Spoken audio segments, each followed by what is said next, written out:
नमस्कार, स्वागत है आपका आज की खास रिपोर्ट में। हम लेकर आए हैं राजस्थान की 16 जनवरी 2025 की 15 सबसे बड़ी और महत्वपूर्ण खबरें। ये खबरें आपको प्रदेश की हर हलचल से रूबरू कराएंगी, हर उस साजिश का पर्दाफाश करेंगी जो आपके हक और अधिकारों पर डाका डालने की कोशिश कर रही है। क्या सरकार तबादलों में भ्रष्टाचार को रोक पाएगी? क्या किसानों को ठंड से राहत मिलेगी? क्या पर्यटन उद्योग को बढ़ावा देने के लिए सरकार के दावे सिर्फ जुमले साबित होंगे? इन सभी सवालों के जवाब आपको इस रिपोर्ट में मिलेंगे।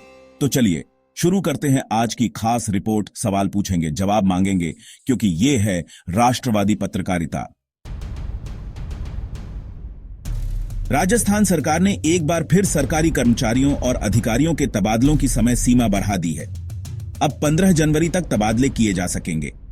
लेकिन सवाल यह है कि आखिर सरकार को ऐसा क्यों करना पड़ी डेढ़ा? पहले 30 दिसंबर से 10 जनवरी तक रोक और अब फिर से बढ़ोतरी।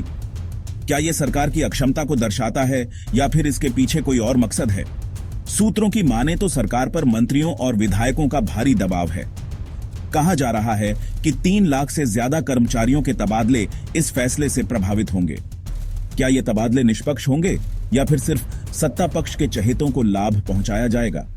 क्या यह शिक्षा विभाग में बैन तबादलों पर भी लागू होगा? ये सवाल अब भी अनुत्तरित हैं। सरकार ने भले ही ट्रांसफर की डेट बढ़ा दी हो, लेकिन इस फैसले ने एक नया बवाल खड़ीढ़ा कर दिया है। विपक्ष का आरोप है कि सत्ता पक्ष के विधायक और मंत्री ट्रांसफर के नाम पर जमकर वसूली कर रहे हैं।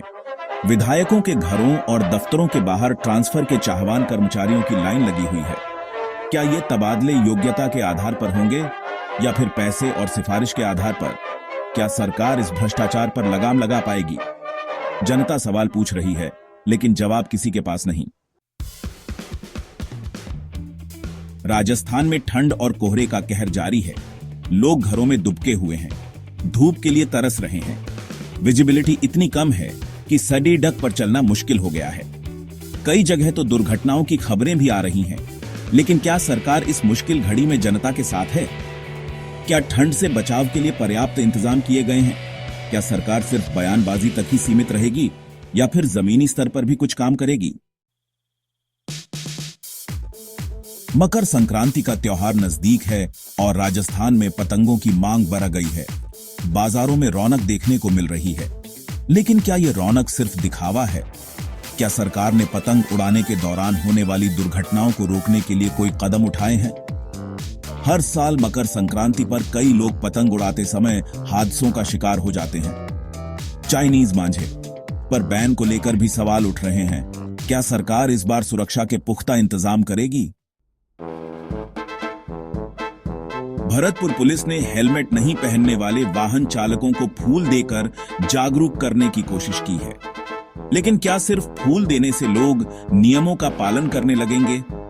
क्या पुलिस नियमों का उल्लंघन करने वालों पर सख्त कार्रवाई करेगी? क्या ये गांधीगिरी सिर्फ एक दिखावा है?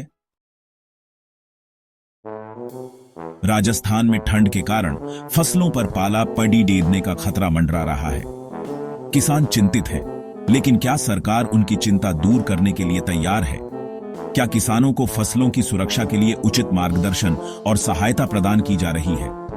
क्या सरकार सिर्फ दावा करने तक ही सीमित रहेगी या फिर किसानों के साथ कंधे से कंधा मिलाकर खड़ी होगी? राजस्थान में प्रदूषण का स्तर लगातार बाएच रहा है। स्वास्थ्य विभाग ने एडवाइजरी जारी की है, लेकिन क्या सिर्फ एडवाइजरी जारी करना ही काफी है? क्या सरकार प्रदूषण पर लगाम लगाने के लिए ठोस कदम उठाएगी? क्या जनता इस जहरीली हवा में सांस लेने को मजबूर रहेगी? चैप्टर 8, स्मार्ट सिटी जयपुर विकास या विनाश। जयपुर में स्मार्ट सिटी परियोजना के तहत नए पार्कों का निर्माण शुरू हो गया है। लेकिन क्या ये पार्क सिर्फ दिखावे के लिए हैं? क्या इन पार्कों के निर्माण से शहर की असली समस्याएं दूर हो जाएंगी? क्या स्मार्ट सिटी के नाम पर जनता के पैसों की बर्बादी की जा रही है? चैप्टर 9, उदयपुर में पर्यटन को बढ़ावा देने के सरकारी दावों की पोल खोल। उदयपुर में पर्यटन को बढ़ावा देने के लिए विशेष अभियान की शुरुआत की गई है। लेकिन क्या यह अभियान सिर्फ कागजों तक ही सीमित रहेगा? चैप्टर 10, कोटा में शिक्षा व्यवस्था की हकीकत क्या है? कोटा में शिक्षा क्षेत्र में सुधार के लिए नई नीतियों की घोषणा की गई है, लेकिन क्या ये नीतियां जमीनी स्तर पर लागू हो पाएंगी? क्या सरकार ने कोटा को शिक्षा का गढ़ बनाने के लिए कोई ठोस योजना बनाई है? क्या छात्रों को वाकई इसका लाभ मिल पाएगा?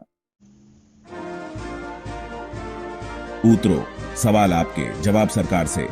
तो दोस्तों, ये थी राजस्थान की ज्वलंत समस्याएं जिन पर चर्चा करना बेहद जरूरी है। ये सवाल सिर्फ आपके नहीं हैं, बल्कि हर उस व्यक्ति के हैं जो राजस्थान के विकास को लेकर चिंतित है। क्या सरकार इन सवालों का जवाब देगी? क्या जनता को झूठे वादे और बयानबाजी से कब तक बहलाया जाएगा?